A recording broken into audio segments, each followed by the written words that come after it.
My best friend Zach Taylor was complaining to me again. He said his girlfriend had a crazy high sex drive and he could barely keep up with her in bed. I couldn't help but feel a pang of jealousy because my own fiancée, Chloe Vance, was completely ice cold. She absolutely detested intimacy. Years ago, Chloe was assaulted, leaving her with severe psychological trauma. Ever since, she panicked whenever a man touched her. I loved her, so I respected her boundaries and locked my own desires away. Today was Zach's wedding day. He asked me to take the 10-carat diamond ring he'd prepared and deliver it to his bride in the bridal suite. As I walked in, I saw a familiar back sitting in front of the vanity mirror, wearing a stunning white lace wedding dress. When my eyes locked onto the butterfly tattoo on her shoulder blade, my entire body went numb. I could never mistake it. Zach's bride was none other than my frigid fiancée, Chloe. Sitting next to her was our mutual friend, Ashley. "Chloe, are you really going through with this? If Ethan finds out, he's going to lose his mind." Chloe paused, a flash of pain crossing her eyes before instantly vanishing. "He's in New York, thousands of miles away. My assistant locked down all the media channels. He won't hear a single rumor." Ashley panicked. "But you can only have one legal husband. What about your 5 years with Ethan?" "We won't divorce because Ethan and I never legally registered our marriage at City Hall. The papers we signed were fake." Chloe's voice was bone-chillingly cold. I leaned against the hallway wall, clutching the ring box so hard that the metal edges cut deep into my palm. Drip, drip. Fresh blood splattered onto the marble floor. She admitted it. Our marriage was a lie. What did those 5 years of romance, surprises, and devotion even mean to her? Chloe's expression softened into something tender as she continued. "Years ago, when I was drugged at that party, I ended up in Zach's bed by mistake.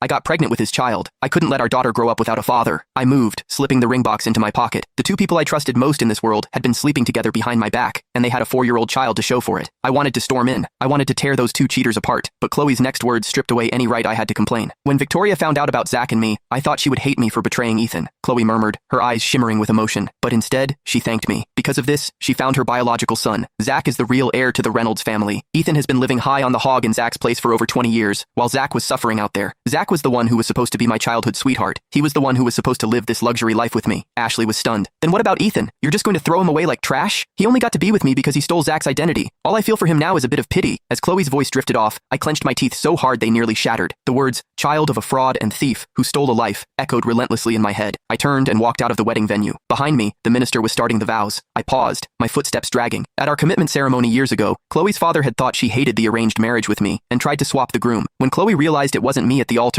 she had thrown a massive tantrum, chasing me all the way to London to beg me back. It was the same grandeur, the same luxury cars, the same church. But today, the man she was marrying was someone else. My phone buzzed in my pocket. It was a text from Victoria. "Ethan, there's something I've kept from you for a long time. You were switched at birth. My real son is refusing to return home. He says he will only come back if you pack your things and go back to your biological parents." My throat tightened as I watched the stage. My finger hovered over the screen. On stage, Zach was sliding the ring onto Chloe's finger. She held Zach's arm, and as she looked out at the crowd, she finally spotted me. Her face paled, and she quickly rushed down the aisle toward me. "Ethan, don't get the wrong idea. Zach was being forced by his family to marry a twice-divorced, ugly older woman.